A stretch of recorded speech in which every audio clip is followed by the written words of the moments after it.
Hi hello ఇంట్లో కూరగాయలు ఏమీ లేనప్పుడు టేస్టీగా ఈజీగా పెరుగుతో ఇలా చేసుకుంటాం అనుకోండి, పిల్లలు కానీ పెద్దవాళ్ళు ఇష్టంగా తింటారు. ఇప్పుడు ఇది ఎలా చేయాలో చూద్దామా. ఫస్ట్ కావాల్సినంత చిక్కటి పెరుగు తీసుకొని తిక్కుగా కావాలంటే 1 గ్లాస్ వాటర్ పోసుకోవాలి, పల్చగా కావాలంటే 2 గ్లాస్ వాటర్ పోసుకోవాలి. నేను ఇక్కడ తిక్కుగా చేసుకుంటున్నాను కాబట్టి 1 గ్లాస్ వాటర్ పోసుకోవాలి, లేకుండా కలుపుకోవాలి.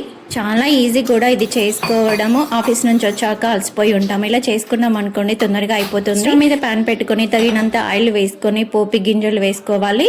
తగినన్ని పచ్చిమిర్చి ఆనియన్ వేసేసుకొని కరివేపాకు పసుపు పచ్చివాసన పోయేంత వరకు ఫ్రై చేసేసుకొని మనము ముందుగా మిక్స్ చేసి పెట్టుకున్న పెరుగుని అందులో వేసేసుకొని లాస్ట్లో కొంచెం సాల్ట్ మీరుతో గార్లిష్ చేసుకుంటే సరిపోతుంది. అంతే, ఎంతో టేస్టీ పెరుగు పులుసు రెడీ అయిపోతుంది.